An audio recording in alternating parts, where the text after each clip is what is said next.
नमस्कार साथियों, स्वागत है हमारे चैनल नव दिशा पे। जैसा कि हम लोगों ने पहले वीडियो अपलोड किया था, तो हम लोगों ने पढ़ा था यूरोपीय कंपनियों का आगमन और मैसूरी राज।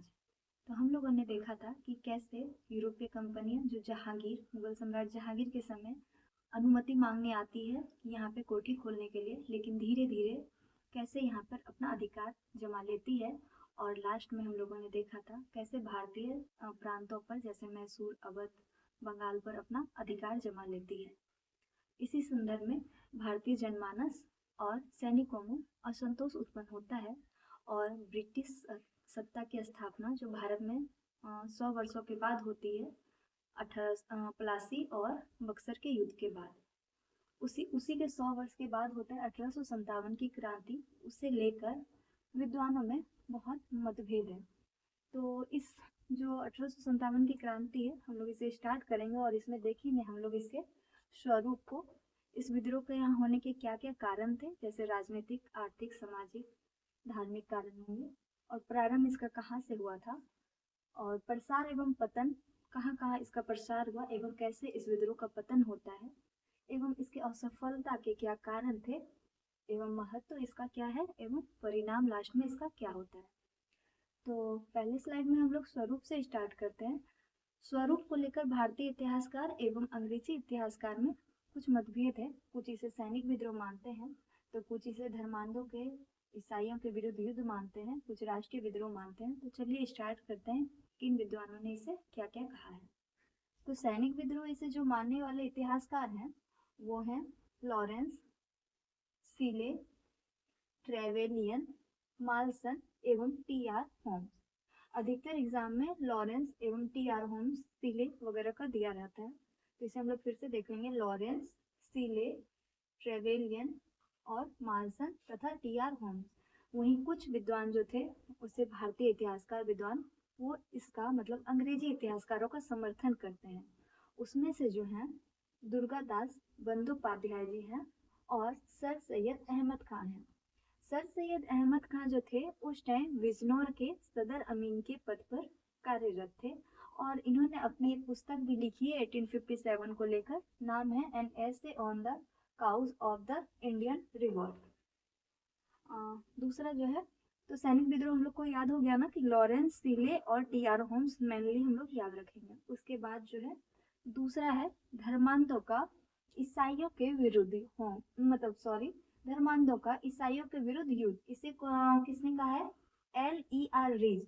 मैन हम लोग रीज याद रखेंगे तो याद रह जाएगा, जैसे टी.आर. होम्स में होम्स याद रखेंगे तो हो जाएगा याद हम लोगों को। तो ईसाइयों के विरुद्ध युद्ध किसने कहा है? रीज ने कहा है। तीसरा है बर्बरता तथा सभ्यता के बीच युद्ध। ये कौन कहते हैं? तो टी.आर. होम्स। तो होम्स दो में हो जाएगा, एक सैनिक विद्रोह और बर्बरता तथा सभ्यता के विरुद्ध युद्ध। हिंदू मुस्लिम षड्यंत्र किस इतिहासकार ने कहा है? तो ये सर जेम्स आउटरम एवं टेलर, यानी आउटरम और टेलर हम लोगों को याद रखना है। सर जेम्स आउटरम एवं डब्ल्यू टेलर। तो ये कौन का है? हिंदू मुस्लिम षड्यंत्र कौन का है? आउटरम एवं टेलर ने। तीसरा है राष्ट्रीय विद्रोह। तो ये जो बेंजामिन डिज़रायली है, ये जो थे ना, पहले ब्रिटिश पार्लियामेंट में इसे सैनिक विद्रोह ही माना गया था 1857 की क्रांति को, लेकिन ये बेंजामिन डिज़रायली जो है ये वहाँ के बहुत पावरफुल नेता थे और रूढ़िवादी दल के थे। इन्होंने ब्रिटिश पार्लियामेंट में कहा कि ये सैनिक विद्रोह नहीं है, ये राष्ट्रीय विद्रोह है। तो ये भी बहुत इंपॉर्टेंट हो जाता है, राष्ट्रीय विद्रोह डिज़रायली। और भारतीय इतिहासकार जो एक थे इनका समर्थन करते थे, उनका नाम है अशोक मेहता और इनकी पुस्तक का नाम है द ग्रेट रिवेलियन। तो याद रखेंगे हम लोग राष्ट्रीय विद्रोह डिज़रायली और भारतीय में याद रखेंगे अशोक मेहता। अभी कुछ कुछ क्वेश्चन का पैटर्न जो है चेंज किया गया है, कथन कारक वगैरह दिया रहता है, तो हम लोग को भारतीय इतिहासकार को भी याद रखेंगे क्योंकि कहीं से भी पूछा जा सकता है। नेक्स्ट जो है सुनियोजित स्वतंत्रता संग्राम, ये किसने कहा था? तो वी.डी. सावरकर ने। ये भी बहुत इंपॉर्टेंट है कि सुनियोजित स्वतंत्रता संग्राम किस इतिहासकार ने कहा था? तो वी.डी. सावरकर। इनकी पुस्तक का जो नाम है the Indian war of independence 1857। और ये कब लिखा गया था ये पुस्तक? तो ये पुस्तक 1909 ईस्वी में लिखा गया था। तो इनकी पुस्तक का नाम क्या है? वीडी सावरकर का बहुत बार एग्जामों में पूछा गया है। The Indian war of independence 1857 कब लिखा गया था? 1909 में। किसने लिखा था? वीडी सावरकर ने। और क्या कहा था इन्होंने? सुनियोजित स्वतंत्रता संग्राम। लास्ट है तथाकथित प्रथम राष्ट्रीय स्वतंत्रता संग्राम ना तो प्रथम ना ही राष्ट्रीय तथा ना ही स्वतंत्रता संग्राम था। तो ये किसने कहा था? आरसी मजूमदार ने कहा था। आरसी मजूमदार जी जो थे, इन्हें भारतीय सरकार जो है 1857 पे पुस्तक लिखने के लिए बोली थी, लेकिन ये मना कर दिए थे और स्वतंत्र रूप से अपनी पुस्तक प्रकाशित किए थे, जिसका नाम है the स्पॉय mutiny and the rebellion of 1857। ये किसने लिखा था? आरसी मजूमदार ने। एक पुस्तक है 1857, ये इंग्लिश में या हिंदी में ऐसे ही लिखा रहेगा, ये 1857 भी लिखा आ सकता है। 1857 किसने लिखा है? ये 1857 पुस्तक एस.एन. सेन, जिनका पूरा नाम है सुरेंद्र नाथ सेन। नेक्स्ट स्लाइड में हम लोग देखते हैं इस विद्रोह के कारण क्या क्या थे। स्वरूप या प्रकृति को लिख के पूछा जाता है कभी कभी मेंस में ही, जैसे 64वां के मेंस में पूछा गया था स्वरूप या प्रकृति बताएं 1857 का। तो ऐसे मेंस में भी आप लोग इसको ज्यादा डील करके लिख सकते हैं। जैसा कि हम लोगों ने स्वरूप को कंप्लीट किया था, अब हम लोग 1857 ईस्वी के कारणों पर विचार करते हैं। तो 1857 ईस्वी के जो आर्थिक, राजनीतिक, धार्मिक, सामाजिक, सैनिक तथा तत्कालिक कारण हुए, लेकिन उनमें से जो सबसे प्रमुख कारण ये थे ना कि अंग्रेजों द्वारा भारतीय जनता का अमानवीय शोषण करना। तो चलिए इन कारणों पर विचार करते हैं। अगर हम लोग राजनीतिक कारण को देखें तो इसमें सबसे पहला था कि मुगल बादशाह का अपमान। उस टाइम जो मुगल बादशाही सम्राट थे वो बहादुर शाह जफर थे। उनके साथ ऐसा कर दिया गया ना कि अब 1803 ईस्वी में जब वो उनके संरक्षण में रहने लगे मुगल बादशाह, तो उन्हें कहा गया, कुछ गवर्नर आए तो उन्हें कहे अपने दावे छोड़ने पड़ेंगे, उन्हें अपनी उपाधि त्यागना पड़ेगा। और कुछ ने तो कहा कि उन्हें लाल किला में जहाँ वो रहते थे उसे छोड़ना पड़ेगा। तो भारतीय जनता जो थी ना, अपने जो बादशाह थे मुगल बादशाह, उन्हें मतलब उनके अपमान को नहीं देख सकती थी और उनके अधिकारों को खोता हुआ नहीं देख पा रही थी। दूसरा कारण था अवध पर कुशासन का आरोप। अवध जो उस टाइम सबसे ज्यादा अंग्रेजी साम्राज्य का समर्थक प्रांत था, उस पर अनुचित तरीके से कुशासन का आरोप लगाकर उसे हड़प लिया गया। ये भी एक प्रमुख कारण था। तीसरा था डलहौजी की हड़प नीति। डलहौजी ने उस टाइम छोटे छोटे राज्यों जैसे सतारा, सबलपुर, जैतपुर, उदयपुर, नागपुर, झांसी को हड़प नीति के तहत अपने में मिला लिया था। नाना साहेब, जो इनका पेंशन को बंद कर दिया गया था। नाना साहेब जो पेशवा बाजीराव द्वितीय के दत्तक पुत्र माने जाते थे, उनके पेंशन को बंद करना भी एक महत्वपूर्ण कारण था। तीसरा है राजाओं की उपाधियों का अंत। तो कौन कौन से राज्य के राजा थे? कर्नाटक, सूरत और तंजौर के राजाओं के उपाधियों का अंत कर दिया गया था। एक जो था उस टाइम इनाम कमीशन, जो 1954 ईस्वी में लाया गया था बम्बई में। इसमें क्या किया गया था ना, जमींदार और जागीरों की के ऊपर इनाम कमीशन बैठाया गया था, जिसमें 35,000 शायद जमींदार थे और 20,000 जिनकी जागीरें को जब्त कर ली गई थी।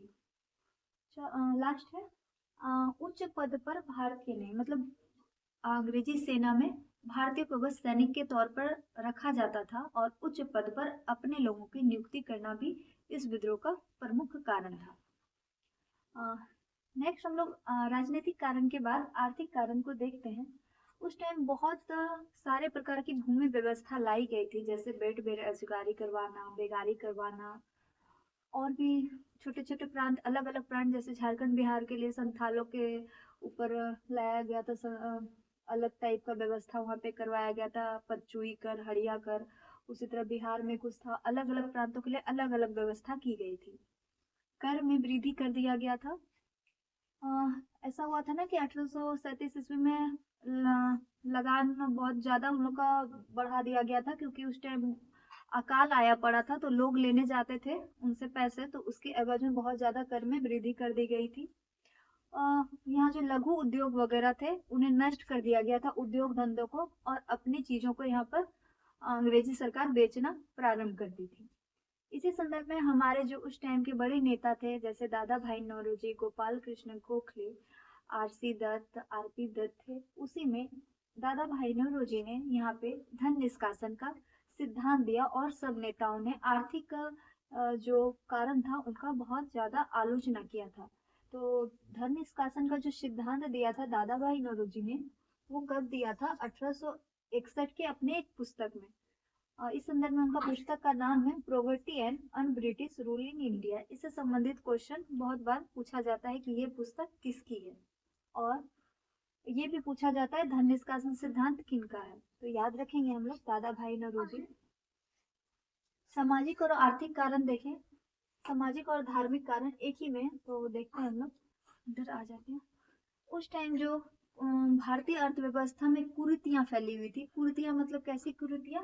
सती प्रथा, कन्या वध, बाल विवाह, विधवा विवाह, उस टाइम ये सब बहुत ज्यादा फैला हुआ था। तो अंग्रेजी सरकार आती है और इन सब कुरीतियों के प्रति नई व्यवस्थाएं या नीतियां लाती है। जो यहाँ के जो प्रमुख पुरोहित या फिर मौलवी जो होते थे उनके उनके लिए ये बहुत बड़ा मतलब था कि उनके ऊपर वो इसको मतलब हैंडल करते थे। उनका जो जा रहा था वो उसके लिए विरोध कर रहे थे। भारतीयों को नीचा समझना, तिलक ने इसके बारे में कहा है कि भारतीयों को वो लोग इतना नीचा समझते थे कि इसकी तुलना काले और सुअरों से करते थे। इवन तिलक ने यह भी कहा है कि कोई भी उच्च जातियां, जो प्रतिष्ठित जातियां होती थी, 1 घंटे उसके सामने रह जाती मतलब बैठती थी तो वो अपने आप को बहुत नीचा महसूस करने लगती थी उनकी नीतियों के खिलाफ। ईसाई मशीनरियां 1813 ईस्वी में यहाँ जब ईसाई मशीनरियां आने लगी तो उनका मुख्य मकसद ही था कि यहाँ के लोगों का धर्म परिवर्तित करना। तो वो क्या करती थी ना, मतलब लोगों को यहाँ ईसाई बनाना चाहती थी, उसके बदले में वो उसे पैसे दिया करती थी। और इसके संदर्भ में एक उन लोग का आया था ईसाई मिशनरी कमीशन करके आया था कुछ, जिसमें था कि जेल में जो ना पहले भोजन करने के लिए अपना बर्तन ले जाते थे लोग, लेकिन ऐसा हुआ कि उसके बाद वो बर्तन भी उन लोगों ने खुद देना आरंभ किया और भोजन भी जो था पहले ब्राह्मण बनाते थे फिर गैर ब्राह्मण बनाना स्टार्ट कर दिया। तो इन लोगों को लगा, कैदियों को, कि इन्हें ईसाई बनाया जा रहा है। इसी संदर्भ में एक गोपीनाथ नाम का आदमी था जो ईसाई बन चुका था, कैदी ही था वो। तो उसने कहा है कि रोज शाम में वहाँ ईसाई धर्म की शिक्षा दी जाती थी। और था नेक्स्ट है धार्मिक अयोग्यता अधिनियम लाया गया था। इसमें था ना कि पहले जो होता था कि ईसाई बनने के बाद उनके मतलब पहले जब पिता की संपत्ति नहीं मिलती थी, लेकिन इस अधिनियम के बाद अब उन्हें पिता की भी संपत्ति में हिस्सा दिया जाएगा। फिर था गोद लेने का निषेध। ये था ना कि पहले गोद लिया जाता था जिन्हें पुत्र वगैरह नहीं होता था, और ऐसा उस टाइम पुत्र होना बहुत इंपॉर्टेंट माना जाता था, क्योंकि ऐसा प्रचलित था कि अगर पुत्र ही मुखाग्नि देगा तो उसे स्वर्ग की प्राप्ति होगी। तो इस समय में लोग 3-4 शादियां भी करते थे और जिनसे फिर पुत्र नहीं होता था तो वो गोद ले लेते थे। तो फिर क्या हुआ, इसे जब निषेध कर दिया गया, इस नियम को हटा दिया गया, तो ये एक बहुत बड़ा धार्मिक कारण था उस टाइम। नेक्स्ट है सैनिक कारण। तो इसमें देखते हैं पद वृद्धि का दरवाजा बंद।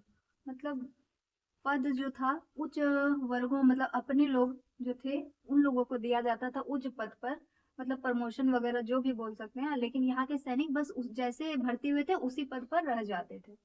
वेतन भी कम दिया जाता था, इतना कम कि 7 रुपए प्रति माह बस वेतन उस टाइम सैनिकों को दिया जाता था, जो बहुत कम था। अनुपात देखें तो भारतीय सैनिकों का जो अनुपात था वो 2,38,000 के आसपास था, जबकि यूरोपीय यानी अंग्रेजी का जो अनुपात था वो बस 45,000 सैनिक थे। तो वो अनुपात 5:1 का था। जब भी युद्ध वगैरह होता था तो भारतीय सैनिकों को आगे कर दिया जाता था ताकि वो अपने में लड़ ले बस। और नेक्स्ट है 1764 का बक्सर युद्ध। उसमें हुआ था ना कि मुनरो की जो एक बटालियन की सेना थी वो सम्राट यानी नवाब की सेना से जाकर मिल जाती है, और उस टाइम क्या होता है कि 24 सैनिकों को तोप से उड़ा दिया जाता है, जो बहुत बड़ा कारण था इस सैनिक विद्रोह का। मतलब सैनिक विद्रोह स्टार्ट होने का पहला वहीं से स्टार्ट होता है। दूसरा जो स्टार्ट होता है उसमें था, एक और है, प्रथम धार्मिक विद्रोह वेल्लोर में हुआ था 1806 ईस्वी में। इसमें था कि तिलक और पगड़ी लगाने पे रोक लगा दी जाती है, उसके बदले में हेट लगाने के लिए, यानी टोपी उन लोग की जो होती है, तो उसे लगाने दिया जाता है, जिसमें सुअर मतलब की चर्बी होती है और एक पंख होता है, जो इन यहाँ के लोगों के लिए बहुत बड़ा कारण हो जाता है सैनिकों के लिए। दूसरा है बैरकपुर विद्रोह, जो 1824 में हुआ था। इसमें ये हुआ था ना कि बर्मा जाने से इनकार करते हैं सैनिक, क्योंकि सैनिकों के लिए समुद्र पार जाना अपने धर्म नष्ट होने के बराबर था। और ये जो बैरकपुर का विद्रोह हुआ था, उसमें जो बटालियन का नाम है वो 47वीं बटालियन थी। फिर क्या होता है, यहाँ बटालियन को ही नष्ट कर दिया जाता है। तीसरा जो है वो 1844 ईस्वी में फिरोजपुर में हुआ था। यहाँ जो बटालियन ने विद्रोह किया था वो 64वीं रेजिमेंट के बटालियन थे। ये इसलिए विद्रोह हुआ था ये क्योंकि 2 गुना वेतन भत्ते के विरोध में हुआ था। लास्ट में इसमें क्या होता है, रेजिमेंट को भंग कर दिया जाता है और फिर सैनिकों को सजा दी जाती है। लास्ट है डाकघर अधिनियम, 1854 में आया था। पहले होता था कि निःशुल्क डाक सेवा भेजने की अनुमति होती थी सैनिकों को, लेकिन इस अधिनियम के बाद शुल्क लिया जाने लगा, जो सैनिकों में असंतोष का कारण था। नेक्स्ट है सेना अधिनियम 1856, जो कैनिंग के द्वारा लाया गया था। इसके तहत हुआ था, अब सरकार यानी अंग्रेजी सरकार जहां चाहेगी सैनिकों को वहीं काम करना पड़ेगा, इवन उनको जहां जरूरत होगी वो सैनिकों को वहां भेजेंगे। तो अब सैनिकों के लिए समुद्र पार जाने से इनकार करना नामुमकिन था, और यही विद्रोह जो है 1857 के विद्रोह की पराकाष्ठा थी। नेक्स्ट हम लोग देखेंगे इस विद्रोह का प्रारंभ कैसे होता है और कहां से होता है। एक और है जो सबसे महत्वपूर्ण कारक है, तात्कालिक कारण। 1856 ईस्वी में एक पुरानी बंदूक जो थी उसका नाम था ब्राउन बेस, उसकी जगह पे न्यू इनफील्ड राइफल का प्रयोग किया जाता है, जिसमें कहा जाता है कि उसमें जो कारतूस होते थे उस पर चमड़े का यूज किया गया था, गाय के चमड़े का और सुअरों का चमड़े का यूज किया गया था। जो ये एक अफवाह फैली थी बंगाल रेजिमेंट के द्वारा, जो उस टाइम के सबसे महत्वपूर्ण कारणों में से एक था। नेक्स्ट हम लोग देखते हैं कारण, प्रारंभ को देखेंगे। हम लोगों ने 1857 ईस्वी के कारण को देखा था, अब हम लोग इसके प्रारंभ को देखते हैं। तो जैसा कि हम लोगों ने देखा था, 1856 ईस्वी में अपनी पुरानी बंदूक ब्राउन बेस की जगह न्यू इनफील्ड राइफल का प्रयोग आरंभ कर दिया था ब्रिटिश सरकार ने। उसके एवज में सबसे पहले जो होता है, कुछ टुकड़ियों के द्वारा विद्रोह किया गया। उसमें था ना कि उसके हम लोगों ने देखा था ना कि उन्हें यूज करने से पहले कारतूस निकालना पड़ता था, जिसपे गाय और सुअर की चर्बी लगी होती थी। वहीं गाय जो थी हिंदुओं के लिए देवी समान थी, तथा मुस्लिमों के लिए वो सुअर जो था वो पाप के समान था। तो कुछ टुकड़ियों ने पहले विद्रोह आरंभ किया।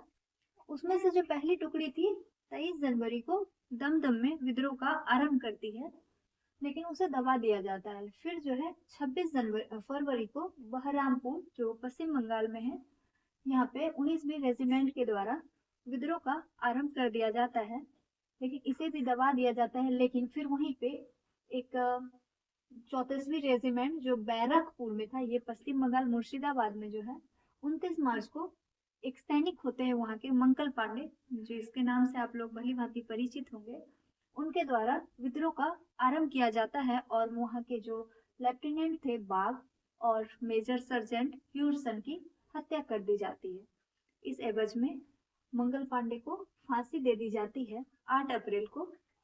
लेकिन वहीं पे फिर मेरठ में 24 अप्रैल को 99 घुड़सवार सेना के द्वारा विद्रोह किया जाता है, लेकिन इसमें से जो 85 थी उन्हें 10 वर्ष की सजा दी जाती है सैनिकों को, और रेजिमेंट को भंग कर दिया जाता है। ये वाला 34वां वाला ये मैंने नहीं बताया। फिर था 10 मई को, क्या जैसे 99 घुड़सवार सेना को सजा दी गई उसमें से 85 को। फिर 10 मई को जो है संपूर्ण सेना ने मेरठ में विद्रोह कर दिया। यहीं से जो है पूरे देश में 1857 क्रांति की ज्वाला फूट पड़ती है। फिर 11 मई 10 मई के बाद जस्ट ये जो पूरी सेना थी वो पहुंच जाती है दिल्ली और 12 मई को दिल्ली पर अधिकार कर लेती है। अब उसे एक ऐसे नेतृत्वकर्ता की जरूरत थी जहां से विद्रोह को आगे पूरे भारत में फैलाया जा सके। तो उन्होंने मुगल सम्राट जो उस समय बहादुर शाह जफर थे उसे सम्राट घोषित कर दिया और 3 जुलाई 1857 को बरेली से बख्त खां आ जाते हैं दिल्ली और उन्हें नेता घोषित कर दिया जाता है। 20 सितंबर को फिर क्या होता है, अंग्रेजों द्वारा दोबारा लड़ाई होती है और दोबारा दिल्ली पर अधिकार कर दिया जाता है। लेकिन इसी युद्ध में मेजर जॉन निकोलसन जो है वो मारे जाते हैं। फिर क्या होता है, हडसन जो सम्राट थे ना ये बहादुर शाह, उनके 2 पुत्र थे मिर्जा मुगल और ख्वाजा सुल्तान तथा एक पोते मिर्जा अबू बकर को दिल्ली के लाल किला के सामने गोली मार दी जाती है। यहाँ से जो है बहादुर शाह जफर को हुमायूं के मकबरे से गिरफ्तार कर लिया जाता है। कहा जाता है इसे गिरफ्तार पकड़वाने में इन्हीं की एक रिश्तेदार ने गुप्त सूचना अंग्रेजों को दी थी। नाम था उनका इलाही बख्श।